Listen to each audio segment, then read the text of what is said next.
We are way already into 2011 now, so time is of the essence.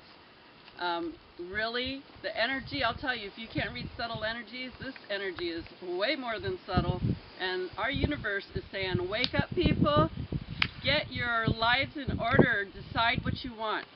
You can change everything about your life if you want. Right now is so important that if whatever you're thinking about is what you're creating, and there's this huge mass of energy flow that's like pushing us so fast.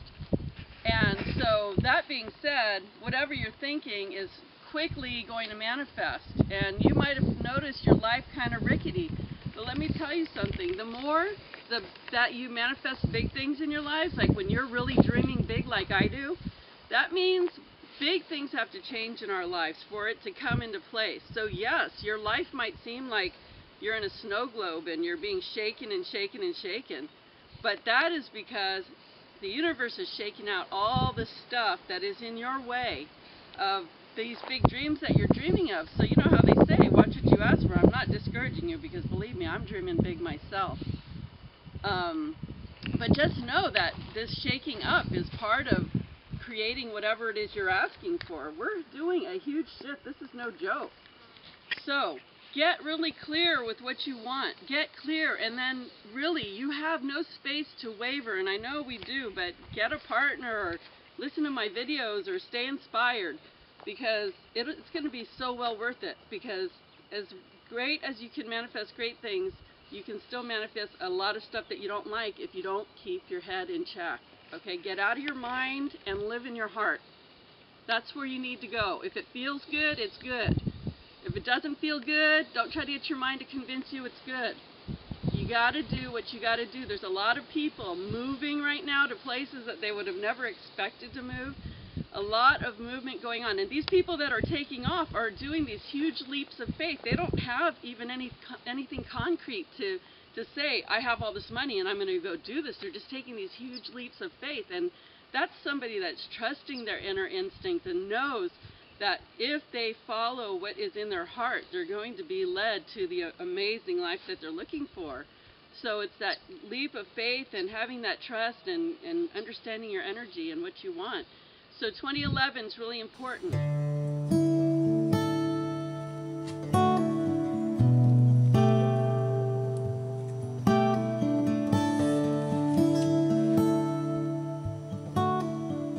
Hey everyone, it's Cindy, and today I'm doing another one of my favorite recipes that I made this one up on my own months ago, and I just love it, and I hope you'll try it. So what I'm doing is making a raw eggplant curry, and it's really easy, and the tastes are amazing. So the first thing I'm going to do is, well, these are going to be the ingredients: eggplant, red pepper, yellow pepper, green pepper, ginger, garlic, sun-dyed tomatoes, and mushrooms, and onions, which I forgot to put out. And then I'll use the spices of Himalayan salt, turmeric, cumin, curry seasoning, and cayenne, and black pepper. The curry seasoning actually has the cumin, turmeric, mixture in it, but I like to put extra. This recipe will create a amazing tasting party on your taste buds. So the first thing I want to do is cut the eggplant first, because you want to cut it and then coat it with some sea salt, with some Himalayan salt. So the first thing I want to do is cut my eggplant. I'm going to peel it and cut it into slices, and then I'm going to coat it with some Himalayan salt, and that will help to soften it and bring out the juices. So when you start to add the spices, it really opens up to those flavors. So I'm going to start on peeling these. So basically I just peel it the best I can. I don't know if you can see this, but I sliced it here and here, and then I went down this way, and then I cut them in half. So you're ending up with pieces like this size. That's that's about how you want them. About, I don't know, bigger than a French fry, but not too fat, because you want the flavors to come out, and then when you eat it, you don't want like this big old hunk. You just want really nice size pieces like this that you can just savor and eat. So now I have my bowl of eggplant. So this was 2 eggplants that fill up this bowl. And remember, I said to put some Himalayan salt or some sort of good sea salt on, and just sprinkle it and then turn it. So now it's done, and I'm just going to set it aside, and I'm going to slice all the rest of my vegetables, but I'm going to make sure that they're sliced pretty thin, because remember, we're wanting to eat this so it feels good and comfortable in our mouths when we're eating it. So I'll be back with my slices. Okay, so here's my cut up eggplant, and I just finished cutting everything else up. So as you can see, I like to make these peppers nice and skinny. Actually, they could be even more skinny. Like that one's pretty good. This is good. Something like that, very thin. The thinner, the better to me. That's just my preference. Like some of these could be cut down a little bit more. So there's the peppers, the onions. I have half of this is garlic and half is ginger. And then mushrooms. And usually I like to use the portobello mushrooms because they're really meaty as well. And so 1 portobello mushroom in this would be awesome. And then sun-dried tomatoes cut up. You want to make sure they're hydrated. And I didn't use all of that ginger. And for some reason, my angels wanted me to add lemon. So I'm doing that. Okay, so obviously with all this stuff, this bowl is going to be too small. So I'm going to just use this to mix it all together a little easier. My lovely, lovely eggplant. And I'm just going to sprinkle all this. And I just remembered, I forgot part of my ingredients. I needed to add a little bit of coconut milk to this. How could I forget? That's one of the important ingredients. Now that might have a little fat in it. I'm not really sure. I'm going to look. But if so, that's all there is. And actually, I don't use that much. So I just want to mention that for those of you that need to cook for your family, or you want cooked, you can do the same exact recipe cooked. But what I would say is just don't cook it that long. Just let it cook a little bit and let the flavors infuse. And that would be good enough. Because if you overcook it, number one, you're losing all the nutrition. And you don't really need to cook this. It's like the spices cook it, if that makes sense. It's wonderful. Uncooked is actually better, because the first time I made this, there's my dead person looking at me in the hallway again. His name is Robert, by the way. He's been in my mind as I've been doing this, but anyway. So I tried this recipe both cooked and raw the first time I made it. Both ways are great, but to be honest with you, the raw version's better. And like I said, the spices, the longer you can let the spices sit in here, it just grabs onto everything, and it just, like tomorrow, it's going to be way better than tonight. So I highly recommend that you don't cook it, but if you need to warm it up, just warm it up. Do that. Just warm it up. Don't even cook it all the way. Just warm it up. I'm really making a big mess in my kitchen today. Good thing you can't see my floors because everything's just like pouring out of everywhere. So I'm just squeezing this lemon. This is a new, actually I really don't feel comfortable putting a bunch of lemon on here because I'm going to put coconut milk. So I just put a little bit.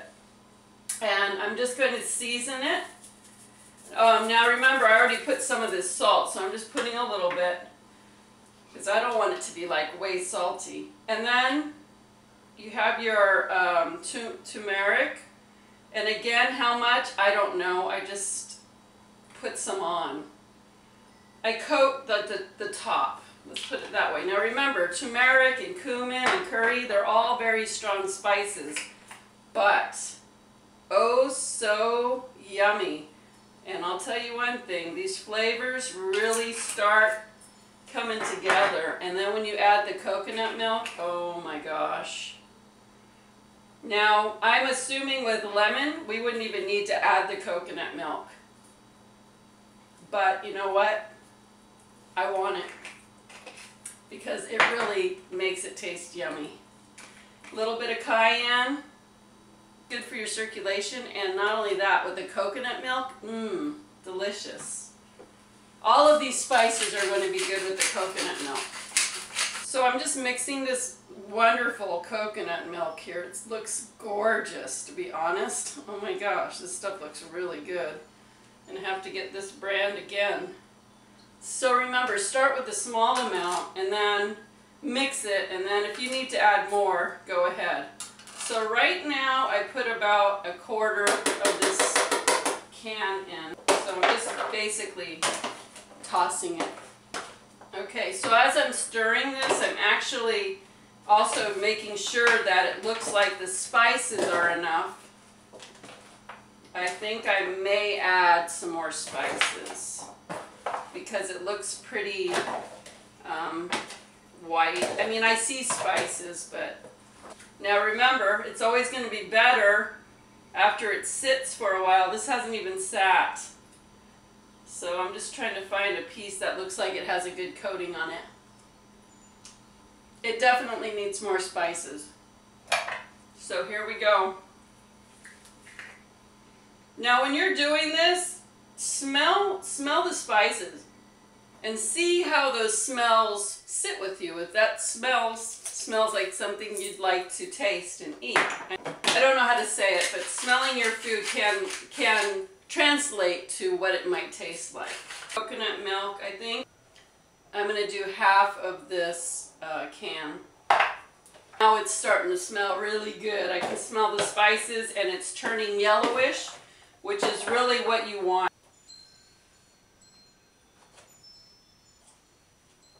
Watch out. Don't keep adding spices. Just really get in tune with your taste buds. And when you taste it, let it sit for a minute after you eat it and see what your tongue's telling you. Because I was ready to dump a bunch of more spices in there, and I know that this is enough. This is going to be dynamite. Okay. The finished product. Now, if you were going to serve this to somebody, you'd probably want to leave some of the red and yellow and green pepper garnishes for the top. But I forgot one important ingredient, and that was the parsley. I really didn't have my act together. I'm glad I wrote this recipe down the last time I did it, but the parsley adds everything to the dish. So you wouldn't believe what I came up with. I was just thinking I could take my mixture of my eggplant here and put it in the blend tech and make this wonderful like dip or sauce, whatever you want to call it. And it's so good. It tastes so yummy. So look at this recipe is very versatile.